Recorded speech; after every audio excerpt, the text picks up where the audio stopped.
Hello everyone, welcome to my YouTube channel. Now in this video, I am going to show how to analyze a building frame subjected to wind as per IS 875. So now in the Stat Pro, I am creating a model first. So first create a model. So for creating a model, I am going to Structure Wizard. In that I am selecting a 3D building frame model. So select frame model. In that select bay frame. So I'm selecting length of building as 10 meter. The number of bays are 2 only. Then height, let us say 12 meter. Then number of bays along height, let us say 3. And width is also 10 meters. Let us say 8 meters. And number of bays along width are only 2. So now this model I will transfer it to main screen. Yes, from 0 0 coordinates. So next we will generate the properties and we will assign the properties and the supports. So go to the properties. I will define a uniform property for this all beams and columns just to make the modeling simpler. So let us say the YD is 0.35, ZD is 0.3, width and depth of the section, add it, close it. Then click it on this section, then select assign to view because we want to apply it to entire section. Then click assign, yes. Then go to the supports. I will select the proper view such that I can assign the support to bottom nodes. So I will create first the support, that is fixed support, add it, then select the support, select the all bottom nodes, then click it on assign to selected nodes, assign, yes. So now we will go to the loadings. So in this, I am just going to apply the wind load only as per IS 875. I'm not going to consider the dead load, live load. That is for my reference only. So that's why I'm not going to consider dead load and live load. So in the load case details, before going to generate the load case, first we have to generate the definition of wind. So go into the definitions and go in wind definitions. So first I will select proper view, that is 3D view. So now go into the wind definitions and add it. And here just you have to name the type and comments wind1 for your reference, add it, close it. Now again click it on type 1 wind1 and then add it. So now here you have to add the intensity of wind, that is the pressure intensity of wind as per the height. So here no directly calculation of wind intensity or wind pressure as per I said 75 is given. Here manually you have to calculate. If you want to calculate, you can calculate it by ASCE 7, but here I will use the calculations as per IS 875. So for manual calculation, I will refer the IS 875. So here the pressure intensity, that is a design wind pressure PZ, is calculated by 0.6 VZ square. What is VZ? That is design wind velocity. Design wind velocity is calculated by the formula VZ is equals to VB into K1, K2, K3.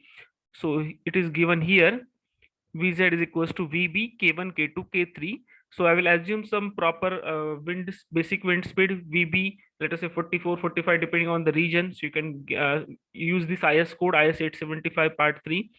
K1, K2, K3, you can calculate from this IS code only. So after that, getting Vz, so Pz is calculated by, it is equals to 0.6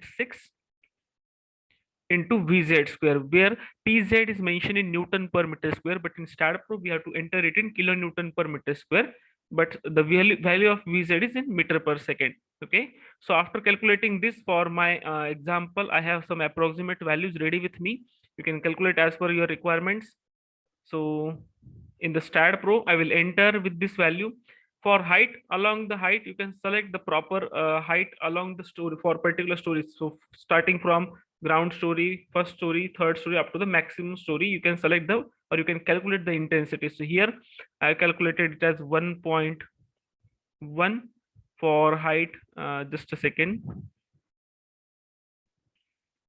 Okay, so I have each story height of 4 meters. So I will select first 4, then next 1.2 kilonewton per meter square, for next height 8, then next 1.3 for next height, that is maximum height 12, and I will add it.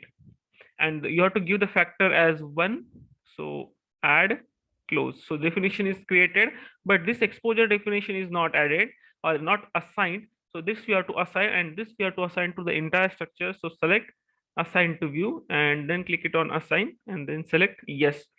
So then next we'll go to the load case details. So click it on load case detail, and I'm only considering only one load case, that is of wind load. So here select type as wind and give the title as per your requirement. Let us say you can give wind load, and I will assume only in X direction. Okay, add it. Since I'm applying the wind load along the X direction only, later in the design, you have to assume, uh, or you have to select actual dead load, live load, wind load along any proper directions. Actually in the wind, the wind will come only along the one direction if it is properly oriented, if the building is properly oriented along that directions.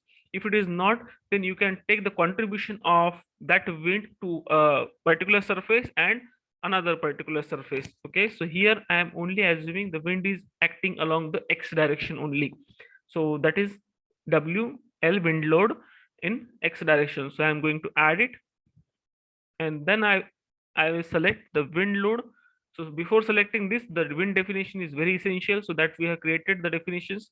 Now here select the regular, and then select the windward face. So you can select depending on your type of building, your geometry of the building, the walls.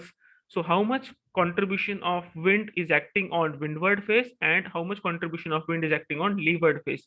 So here I am assuming that 80% contribution is acting on windward face. So I'll make a factor of 0.8. You can see the loading conversion. See X or Z, how it is going to act on windward face, minus X or Z, that is on leeward face. Then it is on Z direction, whatever. Okay. So here I will assume that positive 0.8, that is windward face, and I will add it. And next I will select the leeward face, and for the contribution of wind for leeward face, I will assume at 0.5. That someone can assume 0.4, 0.2, depending on the geometry or your assumption how it is going to be distributed. So I will add it, close it. So now see how the wind is applied to this windward face and leeward face. So only effect of wind we are going to consider. So now we will go to analysis, select analysis command, select no print option, add it, close it, then go to run analysis, save. So the error is 0. Now we will see stay in the modeling mode, and we will see the load values. So go to the loading, go to the load case details, again wind along X direction, select this wind, and if you want to see the values, then right click on the screen, go to the labels, and then click on load values and say apply. You can see the load values, how they are going to be distributed in kilonewton. Now we will go to post processing. You can apply this load case. Okay, you can see the deflected shape. See, the deflected shape is very small. If you want to increase the scale of it, then again right click on the screen, go to labels, go to the scales, and select proper displacement scale. Here it is 1000. You want to increase the displacement diagram, so scale should be decreased. I will make it approximately 50. Apply. Later if you are not satisfied with the scale, so again you can reduce it. Let us say 10. Apply. Okay, see the deflected shape. If you want to see the animation, go to the animation, select displace deflection, say apply. Okay, you can see the animation of this building frame, how it is going to be deflected. Again, now if you want to see the reactions, go to the reactions. You can see the reaction values, you can see the bending moment diagram, mz, you can see the shear force diagram here. And similarly, you can change the scales by right clicking on the screen, go to the labels, whatever scale of results and load values you can change from here, of bending y, bending z, whatever, and you can say okay. So this is how you can analyze a 3D building frame for wind only. If you like this video, then press the like button, and thank you for watching, and also subscribe to my channel. Thank you again.